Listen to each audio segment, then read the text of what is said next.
Hi there, welcome to our channel. In this video, we are taking you step by step through the construction of a 5-bedroom, 2-story home, commonly called a duplex in Nigeria. Today's video will review the construction of our foundation to damp-proof course, also known as DPC.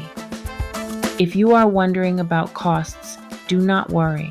That is coming up in a separate video.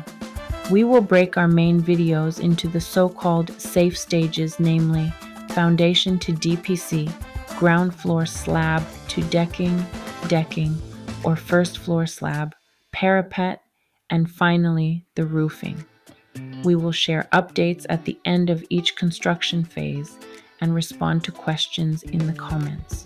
So make sure to like, subscribe, and tap that bell to stay in the loop. This 5-bedroom duplex measures 278 square meters and sits on a 572 square meter lot. The ground floor has an attached 2-car garage, an anteroom or vestibule, a guest toilet or powder room, the main lounge or sitting room, a dining room, bar area, pantry and butler's pantry, and 1 bedroom that is en suite.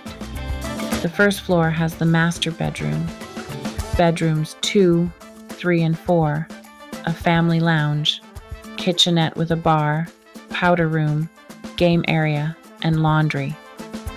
There is a void over the sitting room, so the sitting room area is 2-story high.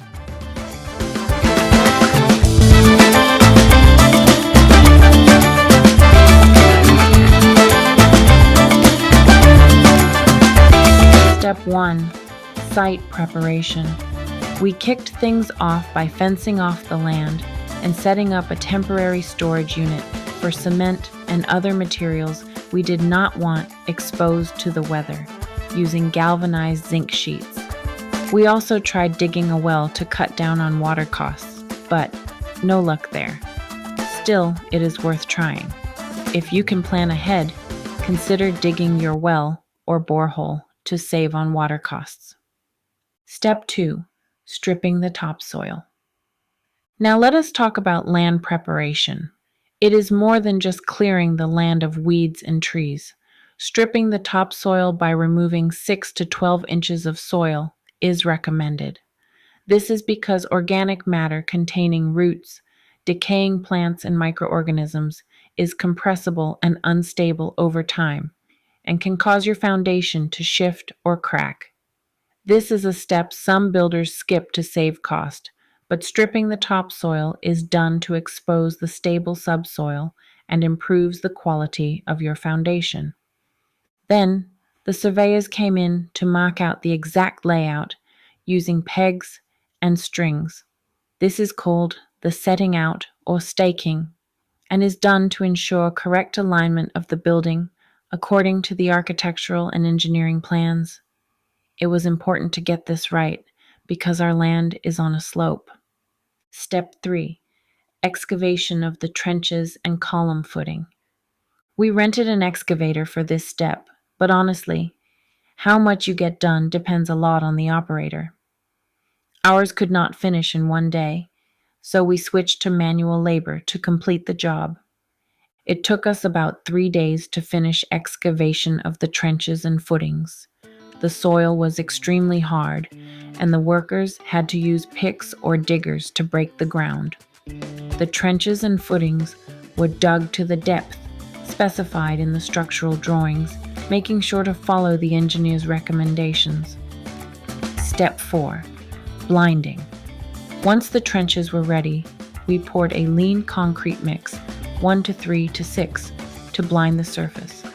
This represents 1 part cement, 3 parts sand, and 6 parts gravel or stone, and gives you a clean and level surface. This improves the quality of your foundation, especially if you are doing block foundation walls instead of poured concrete. There is improved bonding between the foundation base and the blocks. An alternative to blinding with concrete is using gravel and thoroughly compacting it.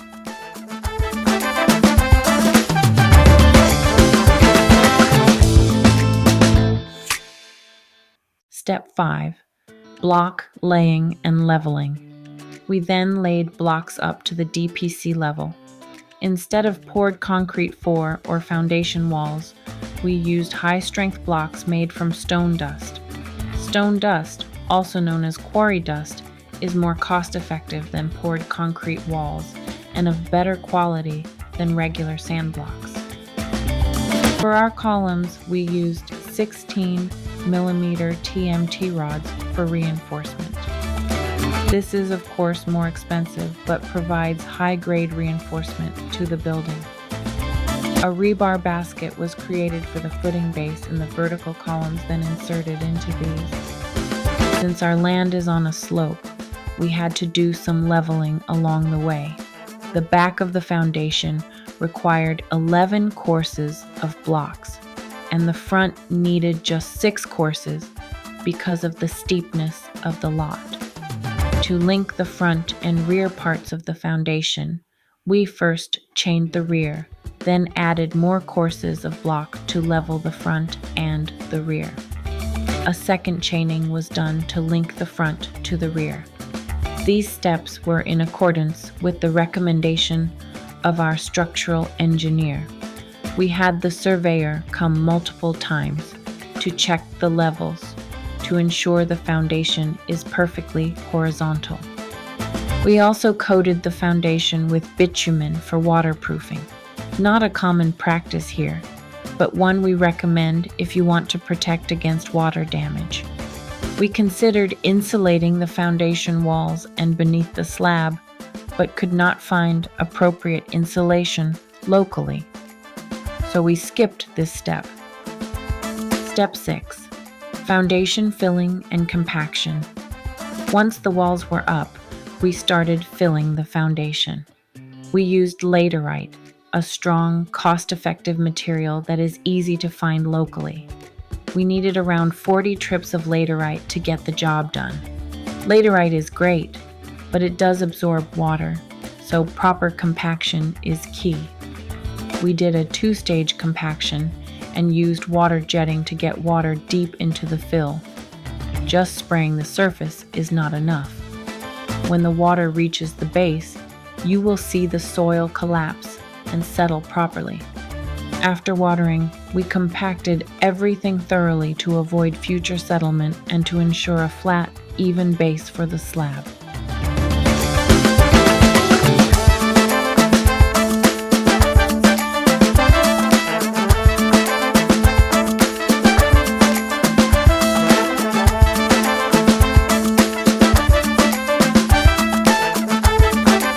Step 7. Gravel and surface prep. This step can be skipped if your soil quality is great. After compaction, we laid a layer of 3/4 gravel aggregate. This improves both strength and drainage. It was compacted well to create a smooth, solid surface. This provided another layer of compaction. Step 8. Damp proofing. We then rolled out the damp-proof membrane. This is a particularly important step irrespective of where you are building. Do not use thin waterproof sheets. The minimum recommended quality is 0.3 millimeters or 1200 gauge, but we went for 0.45 millimeters or 1800 gauge. This should be laid flat with minimal wrinkles and at least a 150 millimeter overlap between sheets. Tape the joints to fix in its place. Here is a quick pointer. Avoid laying DPM directly over sharp gravel, or you risk puncturing the sheet. Make sure your base is smooth before you lay it. This is also the recommendation from Council for the Regulation of Engineering in Nigeria, Corin. Step 9. Mesh and concrete slab. Next, we placed 4 millimeter wire mesh over the DPM. Looking back, I should have gone with a thicker gauge and will do so next time for the decking level. Then it was time to pour our concrete slab. We had planned to complete it in one day to ensure the surface turns out uniform, but bad weather caused a delay, so we had to finish the next day. We aimed for a smooth finish and told the workers to make the surface as smooth as possible. The thickness of the slab is slightly over 150 millimeters. We are now waiting for 2 weeks to let the slab cure properly before we start the next phase.